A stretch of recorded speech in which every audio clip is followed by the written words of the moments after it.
Allô et bienvenue dans ma vidéo. Aujourd'hui, on va parler de comment on lit notre bouche dans le domaine dentaire. Tu sais, on arrive chez le dentiste, puis il nous commence à nous parler de cadran, puis je comprends pas, puis là t'as la dent numéro 16, puis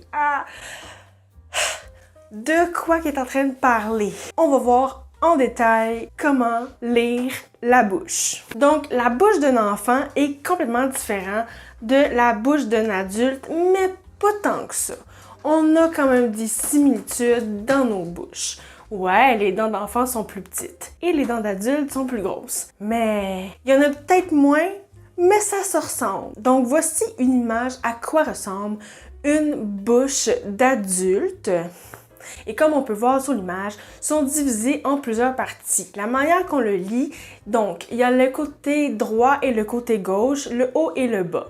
Donc, ça va comme suit, si on suit comme une horloge, ça va être le cadran 1 qui est en haut à droite. Ensuite, le cadran 2 qui est en haut à gauche. Le cadran 3 qui est en bas à gauche. Ensuite, on a le cadran 4 qui est en bas à droite. À droite, on a le cadran 1 et le cadran 4. Et si on se concentre uniquement vers le côté gauche, nous avons le cadran 2 et le cadran 3. Donc, pour lire une bouche d'adulte, ça ressemble à quoi? On va commencer par l'avant pour aller jusqu'à l'arrière. Faut savoir que c'est la même chose de chaque côté. Dans toute notre bouche également, les dents se répètent, à part peut-être l'avant et l'arrière qui sont différents de canine à canine. Sinon, le reste, ça se ressemble pas mal. Donc, on va commencer comme suit. En haut, qu'on va appeler le maxillaire, parce que c'est le vrai mot, OK?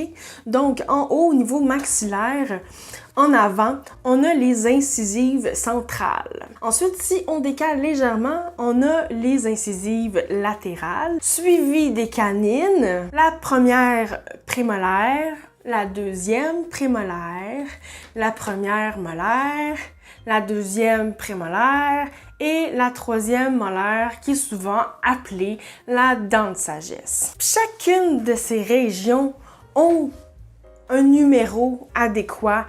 Donc, de 1 à 8, partout dans ta bouche, il y a juste le cadran qui va changer. Donc, si on va parler, mettons, du cadran numéro 1, tu vas avoir des dents de 1 à 8. Si on parle du cadran numéro 2, tu vas également avoir des dents de 1 à 8. Et si on parle en bas, ça va être également de 1 à 8. Si on regarde en bas du côté gauche, ça va être également 1 à 8. Donc, ça veut dire que le cadran 1, ça serait la 11, la 12, la 13, la 14, la 15, la 16, la 17, la 18. On voit le genre? Fait que si on va de l'autre base, ça va être 21, 22, 23, 24, 25, 26, etc., etc. Fait que c'est comme ça qu'on lit une bouche d'adulte. Une bouche d'adulte, ça va être les 4 premiers cadrans.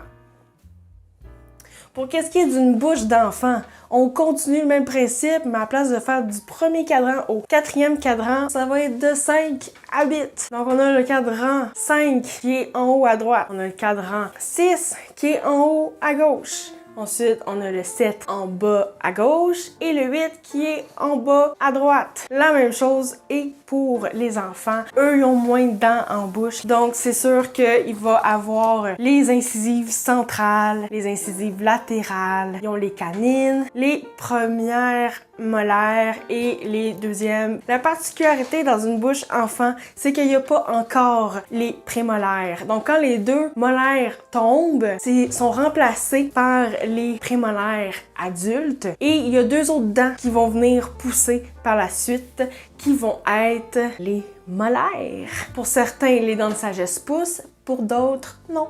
Donc, encore une fois, là, on va avoir les numéros de dents qui vont aller de différents cadrans. Donc, tu vas avoir la 51, 52, 53, 54, 55. Après ça, tu vas avoir la 61, 62, 63, 64, 65, etc., etc. Donc, j'espère que ça vous a aidé à comprendre un peu c'est quoi qui se passe dans votre bouche quand vous allez chez le dentiste.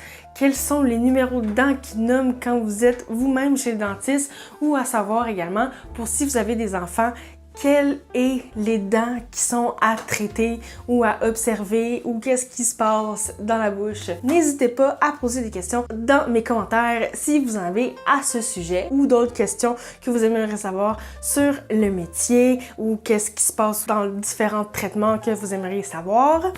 Et sinon, on se revoit dans une prochaine vidéo. Bye bye!